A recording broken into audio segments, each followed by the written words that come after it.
saya mikir berbisnis itu enak. Saya bisa buka bisnis saya kapan aja gitu. Kalau saya punya toko, saya bisa buka toko kapan aja. Terus saya bisa libur kapan aja gitu kan. Tapi nyatanya gitu kan, jadi wirausaha maksudnya mental harus lebih siap lagi gitu. Saya salah banget dah pokoknya dulu mas, perspektif saya sebelum usaha dan sesudah usaha. Ketika di wirausaha artinya kita ada klien gitu, ada konsumen. Dimana konsumen ini ya kita harus bertanggung jawab juga gitu kan dengan janjinya kita ke mereka, dengan keperluannya mereka.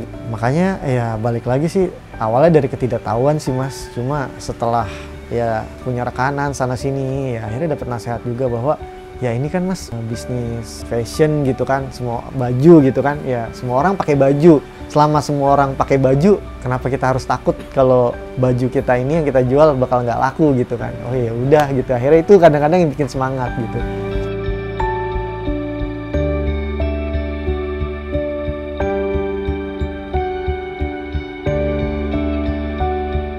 Kebetulan nama saya Bagus Alfatah gitu kan. Sablon saya ini namanya Genida Screen Printing. Kalau itu sebenarnya berangkat dari sebelum saya terjun ke dunia garment ini, saya sempat ngajar drum band. Saya ikut teman saya ngajar drum band, terus di drum band itu kita ada event I.O. untuk sekolah-sekolah ngadain lomba. Saya kerja juga dulu mas, kerja di salah satu media online gitu, media online. Saya jadi wartawan waktu itu. Nah kebetulan karena memang wartawan itu targetannya kan hanya nulis gitu mas. Setelah saya nulis berita, saya cenderung bebas lah untuk cari sampingan yang lain. Nah, kira-kira salah satunya ngajar itu gitu. Ya di perjalanan waktu saya coba untuk gambling gitu kan, mencoba hal-hal yang kira-kira peruntungan nih tentang usaha apa gitu ya, dari pinjaman mas gitu. Ya akhirnya nggak kebayar, ditambah lagi corona waktu itu, sampai akhirnya utang saya segitu meledak gitu mas, 30 juta waktu itu mas. Ya mungkin nggak seberapa gitu, cuman mungkin kalau di saat itu untuk kapasitas saya itu luar biasa gitu kan. Nah, ditambah lagi saat itu pun saya masih ada utang. Kebetulan saya waktu itu masih belum nikah. Setelah mau nikah itu ya saya harus akuin gitu kan sama calon saya punya utang sekian gitu. Ya alhamdulillahnya masih mau gitu dan berjuang bareng gitu kan. Dan itu baru lunas kemarin mas, bulan Maret tahun ini. Baru selesai semua gitu kan. Karena saya sih prinsipnya saya mau tanggung jawab ya. Saya nggak lari sih mas, maksudnya emang saya hadapin gitu kan. Sampai dia ganti-ganti terus tuh yang saya rasain.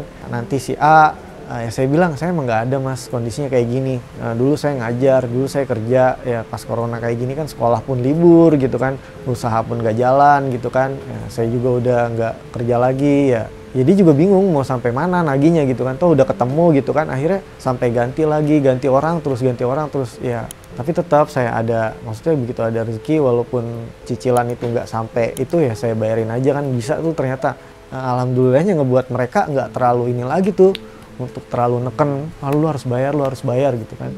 Apalagi memang di perjalanan saya selama ini gitu mas ya, nggak tahu kenapa ya saya nggak pernah bisa berhasil gitu usaha saya. Mungkin kalau saya bisa sempat gitu dapat nasihat dari beberapa teman-teman yang udah lebih dulu berhasil gitu dari segi bisnis, ya mungkin dari sisi keberkahan juga mungkin kurang mas, sehingga akhirnya saya dulu sempat mengalami kegagalan lah gitu kira-kira. Nah kalau yang saya ini memang kebetulan awalnya juga masih saya pengen coba mas untuk mulai dengan pinjaman, tapi akhirnya saya kesana sini nggak dapet, akhirnya ujung-ujungnya dikasih orang tua gitu kan. Gitu, jadi mungkin ya karena keriduan orang tua juga sih, doa orang tua, saya yakin sih itu yang bisa bikin saya sampai di titik ini sih mas gitu.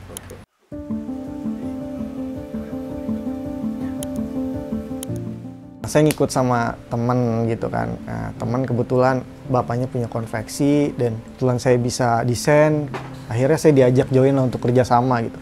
Saat itu saya ditawarin untuk, kamu mau gaji atau mau bagi hasil gitu Mas Bagus. Saya bilang saya mau bagi hasil aja Pak gitu, nggak usah digaji pun nggak apa-apa nih, meskipun di awal mungkin jalan 1 tahun nggak dapat gaji dan penjualan nggak ada. Saya waktu itu sempet oke lah saya mau bertahan kayak gitu, karena saya pikir produksi kayak gini kan semakin banyak.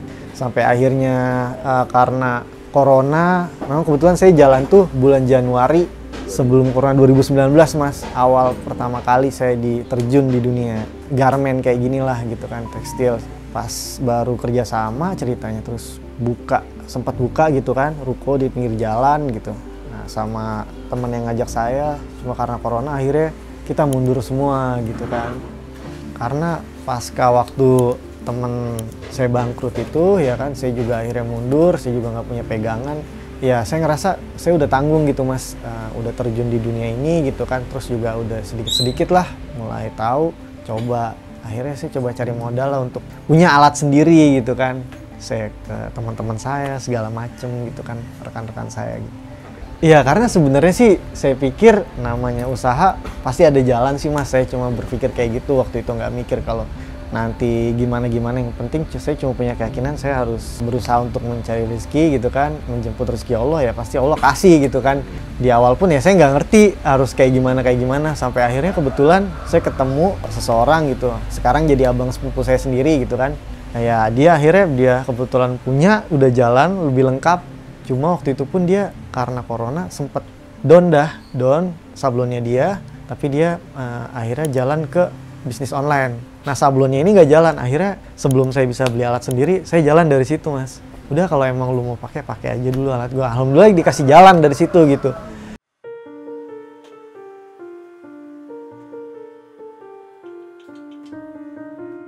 Saya ngerasa saya tetap mas marketing di online apa segala macam gitu, kayak semua marketplace lah gitu udah saya cobain. Tapi memang balik lagi yang saya rasain kan harus ada biaya iklan gitu kan, terus packagingnya atau tampilannya untuk marketplace kan harus rapi gitu. Sementara saya waktu itu belum punya kapasitas untuk di situ.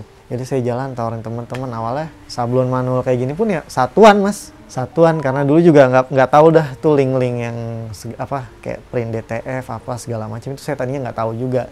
Taunya setelah jalan.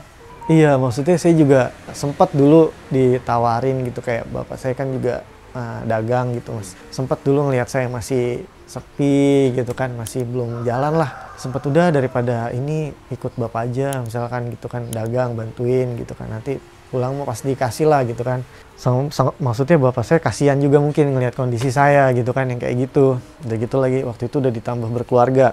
Cuma saya kadang ya itu aja sih, kadang nguatin gitu kan, bapak tenang aja pak, ntar mah ini kaos mungkin untungnya nggak seberapa, tapi kalau nanti bikinnya 1000 piece, 10.000 piece gitu kan, ya kelihatan juga gitu kan uangnya gitu akhirnya. Dan ya alhamdulillahnya terkabul gitu mas, ucapan-ucapan yang kayak saya juga jualan online gitu kan, sehari satu gitu dulu. Tapi saya bilang yakinin bahwa tenang aja mah, sekarang mungkin cuma 1-2, tapi ntar kalau sehari 100 gitu kan pasti banyak juga gitu akhirnya. Dan ya, alhamdulillah itu terjadi mas gitu di penjualan saya gitu, yang omsetnya mulai dari akhirnya naik di 500.000 sebulan, terus 1,5 juta, sampai pada titik di 20 juta gitu kan. Sampai di akhir beberapa bulan ini pun kalau bicara omset sih alhamdulillah mas gitu.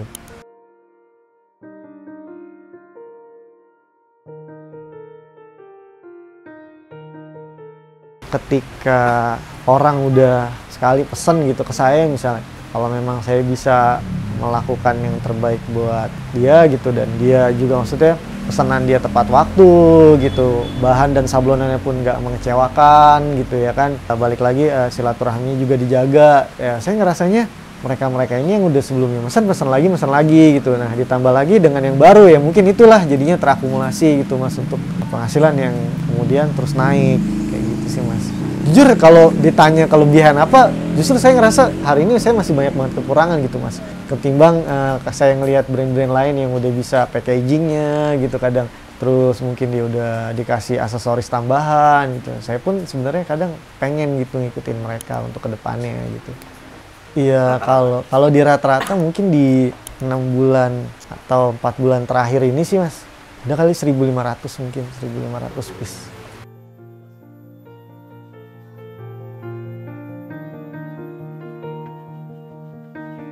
Iya, sebenarnya sih mungkin namanya kita di usaha kan harus fleksibel ya mas, harus update terus gitu kan.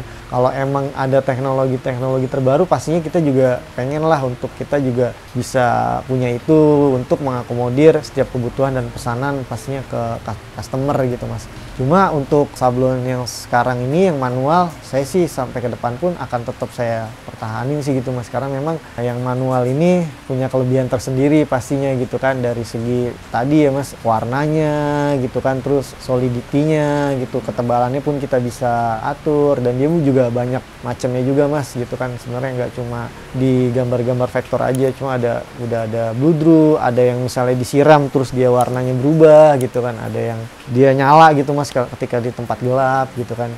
Yang manual sih tetap saya nggak akan tinggalin, tapi kalau memang ada rezekinya nanti ke depan untuk yang terbarunya juga, metode-metode terbarunya juga, pasti saya juga akan ikut untuk terus bisa survive gitu.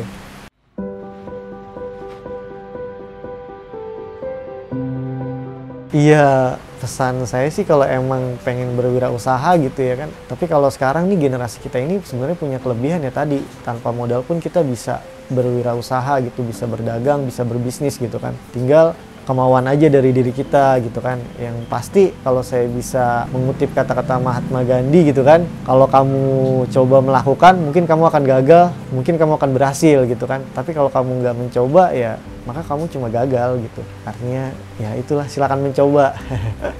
Iya, mungkin kalau pelajaran yang saya dapat sih pertama, siapapun itu gitu, kalau emang mau memulai usaha sih mungkin ya bisa saya saranin untuk jangan pakai pinjaman sih pertama.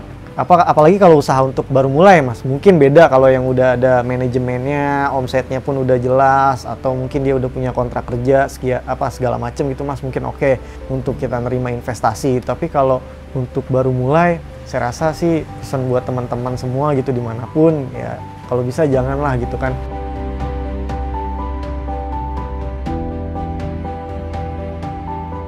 Iya, saya sih berharap Genida ini bisa menjadi perusahaan yang lebih besar gitu kan. Kemudian juga ya bisa banyak bermanfaat lah bagi banyak orang gitu kan.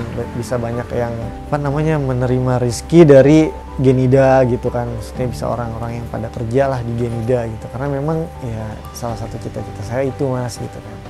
Oh gitu ya, mungkin teman-teman bisa lihat profil kami di media sosial, ada di Facebook, itu ada genida.co, terus juga di IG juga sama, kemudian juga di TikTok ada gitu kan ya. Cuma itu juga beberapa updatean aja sih Mas, maksudnya yang terekspos gitu, maksudnya nggak kita update.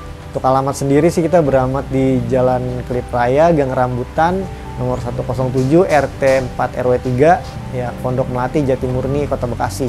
Kalau untuk nomor handphone bisa di WA 08 999 362 777.